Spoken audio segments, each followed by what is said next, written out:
The chandelier glare burned my eyes as laughter rippled after her jab. I'm Everett Cole in my 50s, a former CFO. My Mont Blanc pen rested heavy in my pocket, while whispers slid like knives across the table. How do you keep your spine straight when a room wants you broken? Laughter hit harder than champagne. My daughter-in-law raised her glass eyes, sparkling like glass marbles under the chandelier. Some hero you were, Everett. The room laughed the way rooms do when they smell weakness first, in polite bursts, then in full ripples. I gripped the stem of my glass, let bubbles sting my nose, and tasted something bitterer than the brute. The clink of silverware filled the pause like tiny gongs. Mitchell leaned back in his chair, cufflinks winking at me from across the head table. Easy now, he said, voice smooth as bourbon. He raised his flute high, rescuing the moment for the crowd, but not for me. To family, to new beginnings. Polite applause followed. His smirk didn't. It stayed hooked in the corner of his mouth like a paperclip holding secrets. I smiled the way a man does when his gut's a fist. Lily glanced at me from 2 chairs down, eyes bright but wobbling between concern and calculation. I caught her looking at her husband Mitchell before she looked at me again. That was the order now. Him, then me. The jazz band in the corner played a tune that crawled like old syrup. Garlic butter floated from the buffet line, mixing with the perfume of roses wired into centerpieces.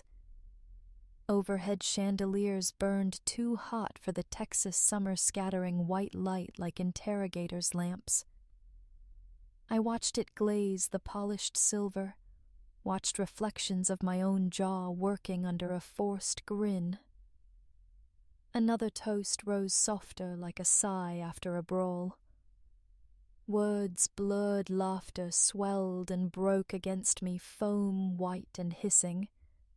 I kept nodding my hand, brushing the Mont Blanc in my inner pocket. Smooth barrel, cool as river stone. My fingers stayed there longer than they should have, like touching proof that something still belonged to me.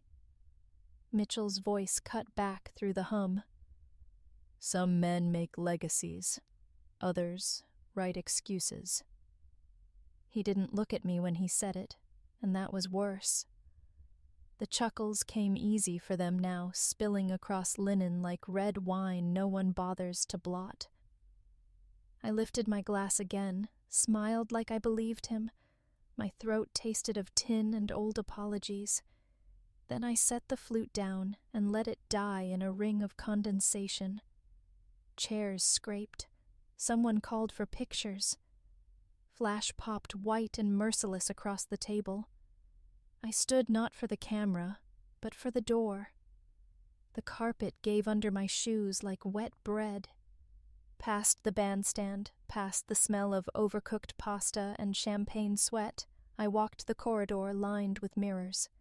Each one gave me back a man I barely recognized, a tux sharp enough to fool anyone who didn't know the seams frayed underneath.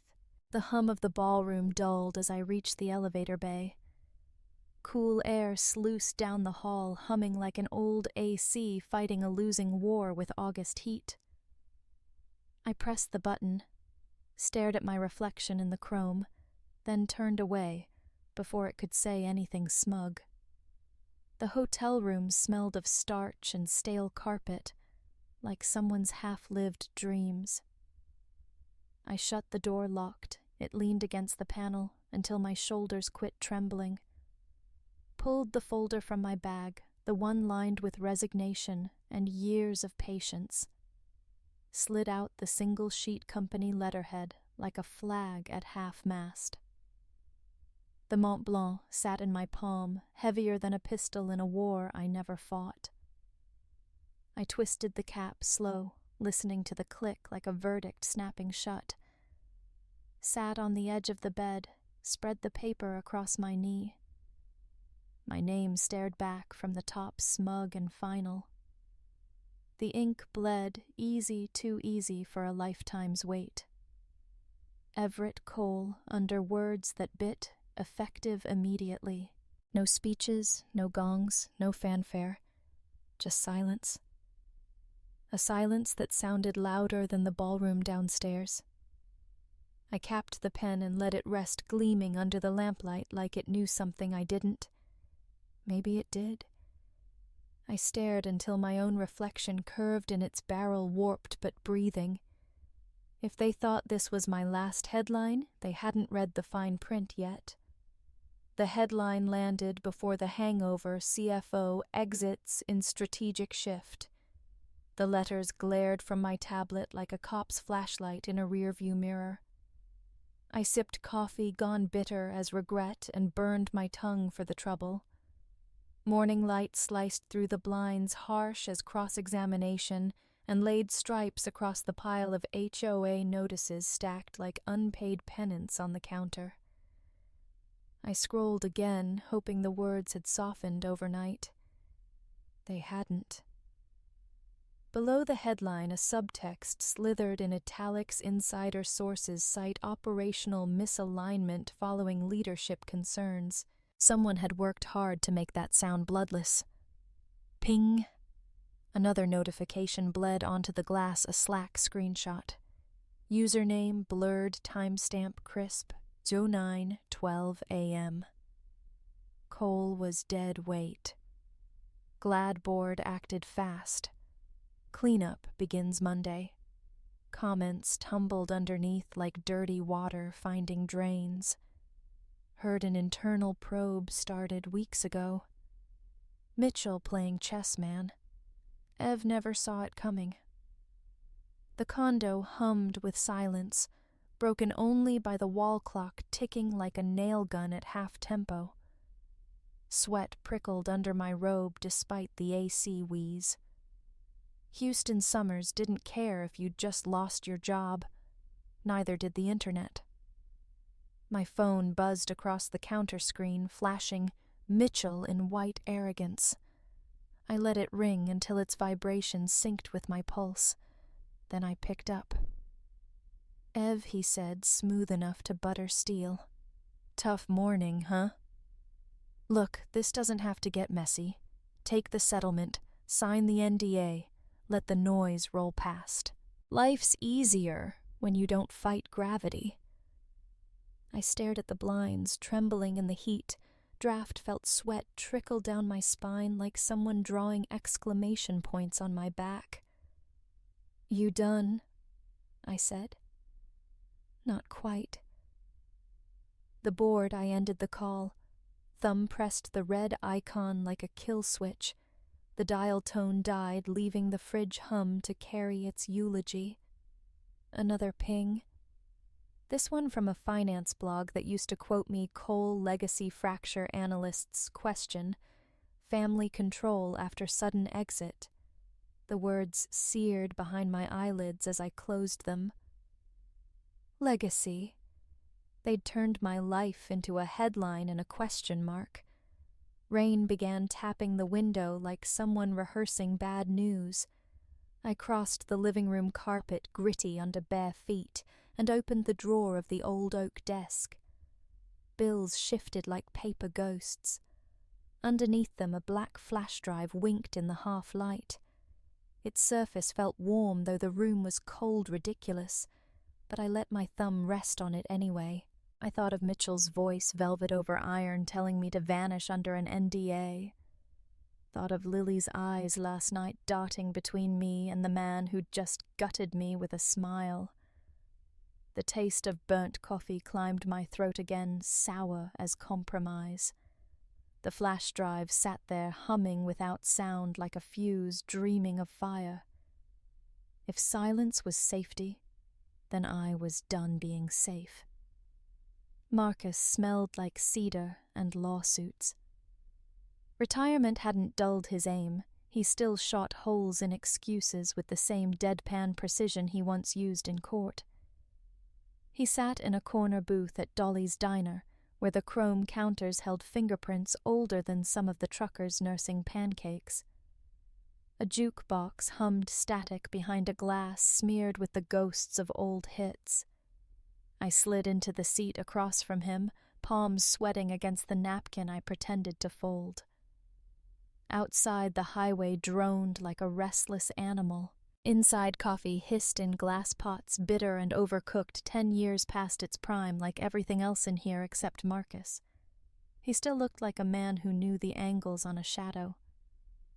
He studied me the way a coroner studies a body with patience and faint pity. "Read the obits this morning," he said, voice low, lips not quite smiling. "Yours took half a page." I let out a laugh that cracked in the middle. "You believe everything you read?" He leaned back, cane across his knees, tapping once like a gavel. "Not headlines, but the footnotes. That's where the truth lives, Everett. Start reading between the numbers." The waitress appeared, pad dangling from chipped nails. She gave me a glance that carried pity and gossip in equal doses, then filled my cup without asking. The coffee tasted like last decade, burnt stubborn and unwilling to apologize. "I didn't ask you here for a sermon," I said, keeping my voice level. "I need direction." Marcus's eyes narrowed gray steel under a low brow. "Direction to what? A vendetta. Because if you're hunting revenge, count me out. That poison doesn't wash off." "Not revenge." I stirred the coffee, though it needed no stirring. "Justice." He let the word hang there like smoke curling toward a dead ceiling fan. Then he nodded once, slow as a verdict. "Justice. I can live with." I told him about the wedding, the toasts sharpened into blades. Mitchell's call about the NDA, the leak that turned my life into a chew toy for analysts. Marcus listened without flinching, his jaw flexing once like a hinge that wanted to snap. When I finished, he reached for a napkin and a pen, the kind you steal from banks and never return. The tip bled blue as he wrote in a hand that looked carved, not drawn. "Bylaws," he muttered. "Board can strip title, not equity. Clause 14B, if they didn't amend it." He slid the napkin toward me. Ink smudged under my thumb as I pulled it close. It felt like contraband, like something alive and dangerous. "There's your lever," Marcus said. "But you'll need more weight. Start with what they forgot to shred." He reached inside his jacket and produced an envelope thick enough to hum with secrets, brown sealed with a strip of tape curling at the edges. "What's in there?" My voice came out thinner than I liked. "Pieces," he said. "Enough to start the puzzle. Don't spill them until you're ready for the whole picture." I slid the envelope into my jacket pocket. It thumped against my ribs like a heartbeat I hadn't felt in weeks. For the first time since the ballroom, the air didn't taste like rust. Marcus tapped his cane twice like a closing statement. "One rule, Everett. If you walk this road, you walk it to the end. Half measures get men buried." I nodded. The jukebox clicked over to another old tune, soft as a sigh through static. Outside, a semi roared past, rattling the diner's thin glass. When I stood to leave, my coffee was cold, but my blood ran warm for the first time in weeks. The file should have saved me. Instead, it cracked me open first. I stood under a light that buzzed like a nest of angry bees, its glow bleaching the rows of steel cabinets into a color that felt like despair. The air tasted metallic like old pennies dissolved in mold. Houston's night heat pressed through the thin walls of the storage unit, but my shirt clung to me for a different reason, fear sweating through cotton. Boxes leaned like tired soldiers, their spines labeled in ink faded to ghosts. I yanked one free, coughed as a sheet of dust broke loose and drifted in the beam of my phone. My fingers skimmed brittle pages, nails snagging frayed ledger edges. In the quiet, every scrape of paper sounded like a match head. Then there, a line that didn't belong an account tucked inside another like a blade wrapped in velvet horizon subshell. Discretionary reserve. Dates aligned with whispers I'd ignored for years. Transfers fat enough to rattle the frame of any audit. My throat tightened dry as copy paper. Phone vibrating against the desk jolted me. I snatched it up. Mitchell's name burned on the screen smug even in Helvetica. "Everett," he said, voice silk pulled over barbed wire. "Couldn't sleep." I stared at the ledger. "Working," I said. A chuckle low and feral. "You think you're bulletproof because you kept a pen and a prayer. This isn't your rodeo anymore. Sign the NDA. Take the check, keep your bones intact." The buzzing light flickered above me, shadow slicing across the files like a guillotine. "You done?" My voice tasted of iron. "No," he purred. "Legal drafts drop at dawn. You'll choke on the first paragraph." The line went dead before I could answer. Silence expanded fat and merciless. My pulse climbed the walls. I slammed my fist on the desk once hard. The sound ricocheted like a gunshot in that hollow room. Something rolled from my pocket the Mont Blanc. It skittered across metal, then kissed the concrete floor with a crack sharp enough to slice the dark. I froze. Bent down, slow breath, shallow, and picked it up. A hairline fracture grinned along its barrel, thin as betrayal, but deep enough to sting. My thumb traced it, and the ridge felt alive like a scar blooming under skin. I stared at the pen resting in my palm, its gleam split into two shy beams by the wound. Marcus's text chimed then, tiny and late-night blunt. "Stay calm." Clock's ticking. I slid the pen into my jacket pocket, careful like tucking in a broken bone. Above me, the fluorescent light buzzed harder, then faltered, humming in a dying key. Cracks. Don't whisper, they roar at 2 a.m. My finger hovered over send like a man holding a detonator. The cursor blinked in rhythm with my pulse 1 beat 2. Behind the blinds, rain licked the glass, writing its own Morse code in silver streaks. The apartment smelled of ozone and the ghost of last night's whiskey sharp enough to scrape the back of my throat. The laptop screen cast a cold glow across the room, bleaching the walls into something sterile, like a confession booth without mercy. Subject line stared back. "If I disappear, this doesn't." Marcus's text bubble floated on my phone screen. "Press it. E." No sermon, no safety net, just 3 words flat as bedrock. I exhaled and clicked through folders stacked like sandbags before a flood. Ledger scans bylaws clause Marcus had carved into a napkin, Slack screenshots, and then the jewel, an audio file. Mitchell's voice. Honey poured over a blade. Bury it.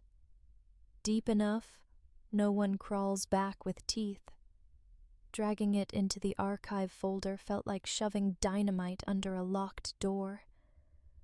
The progress bar crawled green and smug.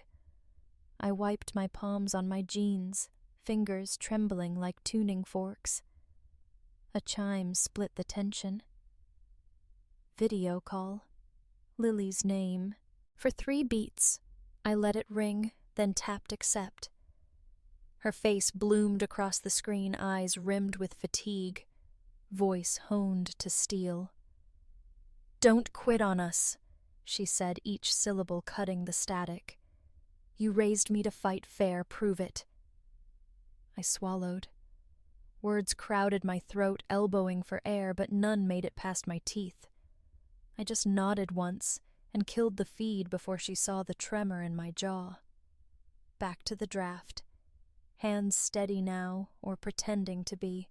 I hit schedule send, and the system chirped in a tone too cheerful for its own gravity. Message scheduled. Delivery in 8 hours. 8 hours for the world to tilt. 8 hours for every fuse to hiss its way to the spark. The confirmation banner glowed neon against my reflection in the darkened screen, my own face, hollow eyes rimmed in stormlight. Thunder rolled over Houston like distant drums calling men to battle. I leaned back, let the chair groan under me, and listened to rain scribbling on the glass as if drafting the last line of my obituary. By dawn, truth would either crown me or crucify me. The camera lens blinked at me like a loaded chamber, and Mitchell grinned like he'd already pulled the trigger. Light poured into the glass-walled boardroom, harsh as noon confession. It bounced off chrome legs and polished shoes, slicing lines across the floor like bright scalpel blades. Outside, Dallas simmered in waves of August heat. Inside, the AC hummed like it was losing faith in its own purpose. I adjusted my tie, felt sweat thread its way down my spine, and caught my reflection in the screen at the far end. Jaw locked, smile, paper thin. The ticker at the bottom ran like a wound that wouldn't clot. Coal board. Showdown live. 12. 482 viewers. Washed up CFO. Grab popcorn, folks. The words scrolled fast, each one another pebble flung at glass. Mitchell stood 3 seats down, cufflinks flashing like brass knuckles in the sun. He exhaled into the mic as though the room belonged to his lungs.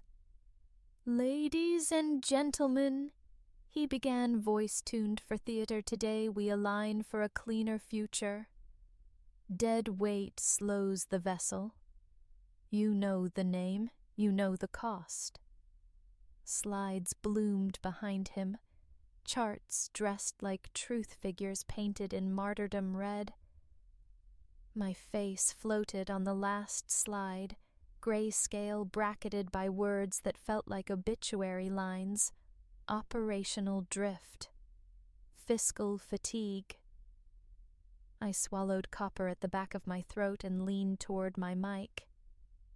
If compliance were a vessel, I said, slow as a measured pour, its springs leaks when patchwork policy sails ahead of integrity. My voice held almost. Almost. A tremor snuck in under the vowel, faint but sharp to anyone hunting blood. Chat exploded boomer poetry, LOL. Cole quoting Hallmark now. Memes spawning in real time, my photo stitched onto sinking ships. The ticker pulsed a strobe of ridicule. Behind me, Marcus sat in the shadow of the back row eyes, like loaded dice lips pressed so thin they looked carved. Across the table, Lily's hands clenched under the edge nails, carving crescents into her own skin. I caught her glance one beat too, and it steadied the tilt under my ribs. Moderator's voice crackled through ceiling speakers. Syrup over static final motion. All in favor. Hands rose one by one like rehearsed choreography. My pulse drummed a hollow march. The secretary tallied votes, her voice flat as a machine. Motion passes. Effective immediately. Applause broke out short, sharp, more like gavel strikes than celebration. My ears filled with their clang until sound smeared into a single high note thin as glass under heat. Mitchell's grin widened just enough to catch the cameras as if carving victory into pixels for posterity. Someone's phone flashed white burst, reflected in the polished table, a guillotine made of light. I stood slow enough to look composed, fast enough to keep from splintering. The leather chair's chill clung to my back like betrayal. My fingers brushed the cracked Mont Blanc in my pocket, its scar biting into my thumb. They thought the guillotine fell. They hadn't seen the fuse burn out yet. Power doesn't roar, it pings. The sound was small, almost polite, a digital chime threading through the hum of the live stream. In the corner of my screen, a bar bloomed green scheduled email sent. Lightning stitched the sky beyond the glass walls, jagged seams over Dallas. Thunder crawled a beat later low as a growl in the bones of the building. The boardroom tasted of tension metallic like air before a strike. Marcus caught my eye from the back row, gave one nod. It landed like a verdict. It's time. I straightened in my chair, let my fingers curl around the Mont Blanc resting on the legal pad. Its barrel gleamed seamless again. Gold band unmarred a scar erased by steady hands and solder.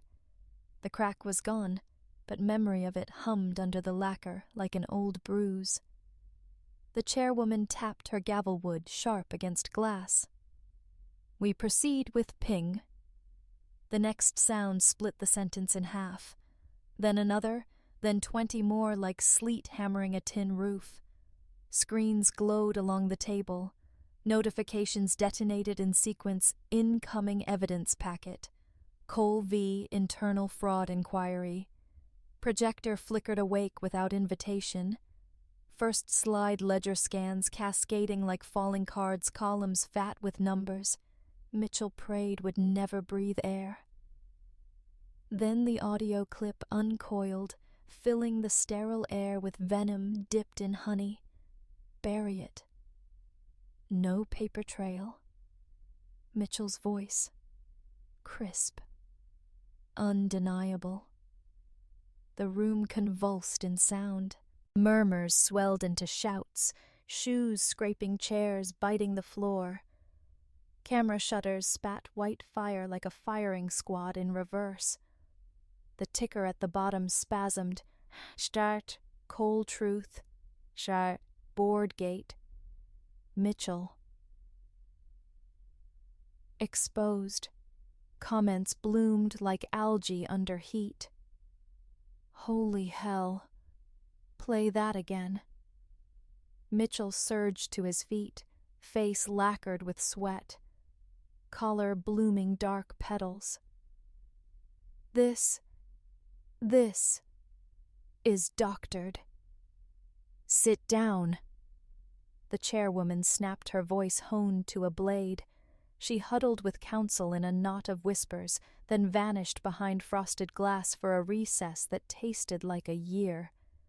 When she returned, stormlight framed her like an old prophet stepping from smoke. The gavel fell once, twice. The room exhaled through its teeth. Effective immediately, she said, reading from a sheet that shook only once. The prior resolution is void. Full reinstatement of Everett Cole as Chief Financial Officer, retroactive. Disciplinary proceedings against Mitchell Crane commence at once. Her words rippled the glass like thunder. I rose steady, the Mont Blanc gripped like a relic. Paper slid toward me, white as truce, heavy as judgment. I uncapped the pen, its gold nib kissing the line where my name belonged. Ink flowed black and absolute, a signature shaped like a scar turned seal. When I looked up, the room had risen. Not in cheer, this wasn't that kind of war. They stood in silence, a wall of dark suits and bowed heads, the kind of respect you don't buy and can't fake. Outside, rain strafed the glass in sheets, each drop catching the neon glare of camera lights. Mitchell sagged in his chair strings, cut mouth slack as the ticker flipped its script, #Cold Truth Trending 1.2M. Watching. From ruin to reckoning. Flashes strobed like fireworks drowning under water. Each burst carved a frame I never asked for, but had carried like marrow through every quiet mile. Vindication weighs more than victory. It leaves dents you can't buff out. After storms, the air smells clean, but ceilings still drip. The cafe breathed cinnamon and old vinyl, every booth patched like a marriage repaired with duct tape. Steam hissed from the espresso wand in sharp bursts, cutting through the low murmur of morning traffic outside. My fingers still bore the faint smudge of ink from yesterday's reinstatement black crescents that clung like ghosts under my nails. Marcus slid into the booth across from me, his cane hooked on the edge like a punctuation mark. The envelope he placed on the formica was thin, but it might as well have been carved from granite. "Legacy isn't automatic," he said, swirling his coffee so slow it looked like the earth rotating. Lily was already there, tucked beside the window shoulders, looser than I'd seen in months. Light hit her hair and sparked something soft behind her eyes. She gave me a smile that felt like an unstamped letter finally delivered. I saw the stream, she said, voice, steady but warm. "You didn't just win, Dad. You stood up." Pride isn't loud. It moved through me like warm tide water, slow and certain. I nodded, let the silence fill in what words would bruise. Marcus cleared his throat, that subtle gavel of his. Mitchell's tendered resignation. "Health reasons. Media's chewing that bone now. Your name's polished in the trades." His eyes, grey and relentless, held mine. "You could frame it, Everett. Call it even. Or..." He tapped the envelope with one knuckle, soft as a clock ticking. "You could turn this win outward. Because if you don't, it'll shrink until it fits in your drawer, right next to that pen." I reached for the Mont Blanc. It caught the cafe light, its lacquer flawless gold band burning like a promise. My reflection curved across it, not the man sweating under a fluorescent tomb, not the man hunched over resignation, but someone tempered by the furnace and still standing. Lily's hand slid over mine. Her fingers were warm, steady. "What will you do?" she asked. I didn't answer. Not yet. My grip tightened on the pen, and in that small gesture I felt the shape of an arch I hadn't built, but would. Some victories echo. Others demand you build an arch for someone else to walk under. Names fade from headlines, faster than ink dries, but some ink outlives us. The atrium smelled faintly of metal, from folding chairs, the tang softened by cinnamon rolls, cooling on a table near the back. String lights looped overhead, like patient hope, their glow trembling against glass walls that held the bruised pink of evening. A jazz guitar hummed low from a corner amp, notes slipping like warm oil through the chatter. The banner above the stage bore letters, neat and unapologetic. Cole Legacy. Fund quiet hands, loud futures. Lily moved through the rows with a clipboard and a calm I wished I'd owned at her age. Her voice clipped but warm threaded instructions to volunteers wrangling cords and chairs. She caught my eye once and smiled a clean, simple smile free of strain. That alone could have carried the night. Marcus sat near the back, half-shadowed his coat draped across his knees like retired armor. When our gazes locked, he raised 2 fingers in a silent salute, then turned his attention back to his coffee. letting me own the light for once. I stepped to the podium. The mic popped like an old joint before finding its voice. Faces tilted toward me, rows of them, students, parents, faculty, most strangers, some neighbors, all wearing the same expression, the quiet hunger for proof that storms can lead somewhere other than ruin. I kept it short. Bone deep, no varnish. Noise isn't strength, I said, hands steady on the edge of the podium. Quiet built this. Quiet held the line when no one cheered. And quiet, when it matters, can raise a wall or open a door. Applause stirred light at first, then swelling like rain thickening on a parched roof, soft but certain enough to soak years of drought. I reached into my jacket and felt the Mont Blanc, its weight familiar warm from my palm. The lacquer caught the light as I drew it out, gleaming like something reborn. Gold band unbroken, nib sharp as the day it first signed a dream. A kid waited at the edge of the stage scholarship letter, trembling in his ink-stained fingers. 17, maybe 18. Eyes lit with the same stubborn spark I'd once seen in mirrors before the boardrooms, before the headlines. I placed the pen in his hand, slow and deliberate. His fingers closed around it like a lifeline. For a beat, neither of us spoke. Then he whispered, voice raw as wet paper, "Thank you, sir." And just like that, the last piece of armor I'd worn for decades dissolved, not shattered, just melted away, leaving something bare and light. The applause rose again, wrapping the atrium in a hush that wasn't silence at all, but a hum steady as breath, as if the building itself was exhaling relief. Legacies don't shout. They hum soft, low, and long after you're gone. Neon light slid across the glass, catching on the watch I'd had, repaired its seam, smoothed like the crack never happened. I thumbed the crown and listened to the faint tick, steady as a pulse I'd almost forgotten. Justice isn't a punch, it's a breath that finds a way out. And forgiveness, when you choose it, weighs less than any victory. A newsletter pinned in the lobby said, "It Plain Coal Legacy Fund adds 3 more scholarships." Losing the job, the betrayals, the hollow nights they weren't dead ends, just scaffolding for something wider. Ever wonder if your quiet could build a bridge?